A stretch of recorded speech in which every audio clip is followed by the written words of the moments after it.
after that phone call happened, and it was, not what, we thought it would be, a letter was also sent to the birth mother, and it was from me, and I did approve it, and it just said, hi, I know that you are my biological mother, and I'm really hoping for some medical history, or if you do want to have some sort of contact, that's fine as well. I kind of left the door open for her. Mm-hmm. Mm-hmm. Well, months went by, and I didn't hear anything. And I kind of thought the story was over. Okay. And then one day I went to my mailbox, and there was a letter, and it was, and mind you, this was late 90s. It was typed envelope with my name and address, and no return address. And when I looked at the stamp from where it was mailed, and mind you, by this time, I'd already mailed a letter to her. I knew where she lived. You knew her address, yeah. But it was not mailed from the state in which she lived. It was mailed from a different state. So I thought that was very odd that it was mailed from a different state. And I thought, well, it would almost make you suspect it really wasn't from her. Right. But so here I am thinking, I'm finally going to know what my medical history is. I can start monitoring my health. I open it up, and it is, again, typed, and in all uppercase letters, all capital letters, it said, do not ever, the word ever is underlined, contact me or any member of my family again. And then her first name. And that was it. Still the letter. Okay. And I just went, all right, well, that decided things for me. I didn't get emotional or anything because I never was in the first place. I'd always set myself up for disappointment. I never saw myself as, really connecting to her in the first place. I never thought we would connect, and I never had the feeling that someone was ever out there searching for me. Okay. Weirdly. That's really interesting. Like, you weren't seeking connection at all, really? No. No, it was just a case of, let's just solve this mystery. That, to me, was the biggest part, because I already felt that separation. I never felt a connection to her in any way. Isn't that interesting, though? I think once I tell my story, I think that is a really interesting thing, that there's almost an instinct, maybe. I'm just guessing at this point because I have an example of two right now. Yeah. But you never felt that need for connection, number one. No. But you didn't think, oh, somebody out there is trying to find me. That was never in the back of your mind. Yeah. Never. Okay. And I know my adoptive mother told me once that she always felt, up until the time I was 3 years old, that she had this fear of somebody showing up on her doorstep wanting me back. And that was a big fear for her. And I guess I would understand that.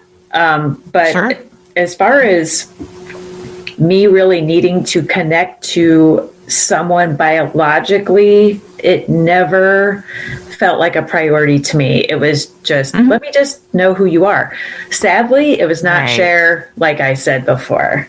Cher, Cher's not. Cher would never send that kind of letter. But then when it still solves some other things for me. Like, okay, even though in the high school photo, this woman's hair is short, I can still see she's got some curl to it, just like I do. Yeah. Even though you thought my hair was really straight. Right. Well, these things become like really important to us to know, like, where did I get this, crazy little feature that I think is all mine. Yeah. Yeah. So, I mean, I know a lot more about her and have learned a few other things about her. But I think what it's important for some to, if you're out there listening and you're thinking of pursuing a search, sometimes it doesn't end up being a reunion. And Right. I, at least on my end, I didn't approach it as such. So, Right. Well, that's Mary. That's very similar. When I said I was doing all these thought experiments, literally, like, what if she says, "Go away"? Well, Right. how will I feel? Will that make me fall apart? If it's going to make me fall apart, then I probably shouldn't do this. right. I needed to keep myself in a safe place. So for me, I think I was seeking a little more, but I was prepared for whichever response. Yes. And I think that's just what you have to do. And Absolutely. just that preparation of what if this situation occurs? What if that situation occurs? What would I do? Right. Do I want to hurt my adoptive parents? I was not seeking out to do that either. At that point in time, I still had a fairly healthy relationship with both of them. It's only later that things got a little crazy, and only with my mother. Yeah. But and anyway. Did that have anything to do with being adopted, or was that just like No. mother-daughter things that happen? Yeah. No, it stems from being polar opposites. But that's another day. But as far as making that contact and just having that direct sentence, I just went, well, that's that. That's very clear. And that is what she wants. I do have another question for you, Sure. though. I know you're a curious person. So you now know you have a sibling who was also given up for adoption. What did you do with that information? Is that for today? That's a long story. Is it a long story? Yes. Okay. The rest is a long story. There's a lot of contact stories. I mean, because lot. there are various siblings, there are various parents. Yeah. So This was a good example of like being prepared and handling. exactly. What turned out to be, nope, I don't want to have contact with you, but you did not take it personally. Not at all. No. And I commend you. thank you. for that. Thanks. Yeah. I think it absolutely prepared me for life, actually. And kind of being told, like, yeah, I don't want this. Okay. And then you just kind of move on. You just. I had going. so much more rejection before that point. Oh, absolutely. Same here. Oh my goodness. Yeah. Right. Yeah. I mean, the more,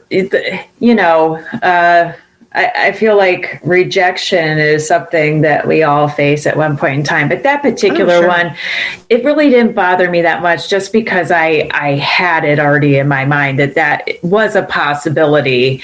And was it going to faze me one way or the other if it turned out to be that way? She's entitled to her decision.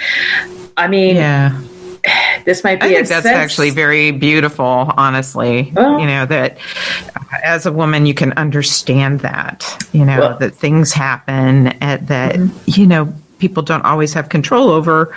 The pill was still kind of new. Yes. So there's just so much that went on at that time that didn't necessarily make it easy to not get pregnant. Yes. So don't talk to me about abstinence. That's a whole other topic too. Sorry. Right. And the background story also between the parents is not necessarily cut and dry story either. So there's so many other things that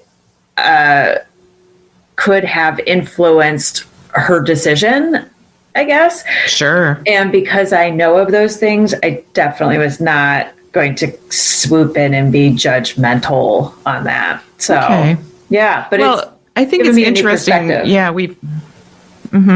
We focused a lot on finding the moms. Well, that's the person who carried you and delivered you. We at some point we'll talk about the dads too. At least I will. But can you give us a little bit of information about, did you find out why she gave you up for adoption from other sources? Ooh. Or do you want to go into that right now? Well, let's just say I wasn't his only child. And okay, your dad's only correct. child. Okay. And her only child. Okay. There are it's complicated. Others.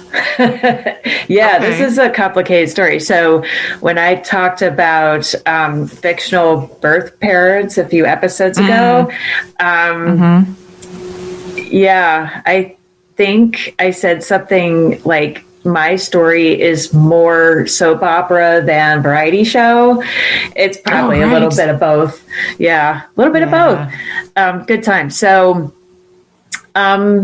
next week, I think it's your turn to tell us how you initially made contact with your biological family or the first member of your biological family that you found out about.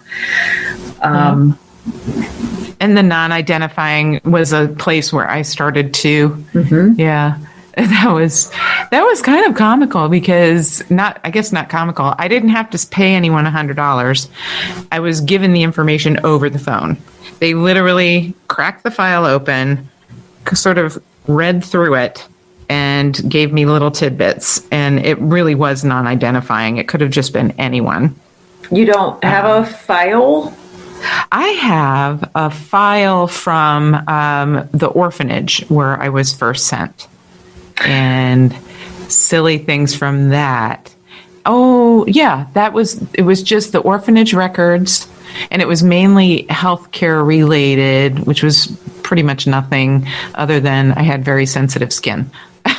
Like, okay. So that was all I had from the orphanage. And there were a few things jotted down by my adopted mom. She must have been given some information at the time of the adoption, very non-identifying.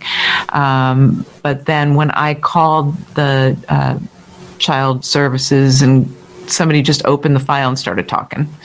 And again, it was pretty generic stuff. But, I'll pull that file out and see if there was anything that helped give me a clue, but I don't think I got a whole lot from that file at all. It is very interesting if this practice still exists, which I'm sure it does. If people request their non-identifying information, they can typically see the interaction and the story. Now, I guess my last point is going to be that upon rereading this story, about 20 years after my search has been completed and done, I will say that the stories about my surrender are different from what the interview states. I've seen a few different variations of it, I guess. So, okay. Yeah. So there's the biological mother's version. Oh. At this point in time. Yeah. And then there's another version that will come later. And I can't reveal it because it will shed the spotlight on another person who plays a big part in this story. Okay. Yeah. So I'm just going to stop my story right there. I gotcha. Just one last question, though. So your biological mother had some background, or your adopted mother had some idea about why you were given up, or some inkling. Oh, okay. I thought that's what you were saying. Like your biological mother's story was different than the story you were told by your adopted mother. No. I misunderstood. Okay. So in my file that I got about the non-identifying information, that story varies from the 1966 story until a latter version of the story.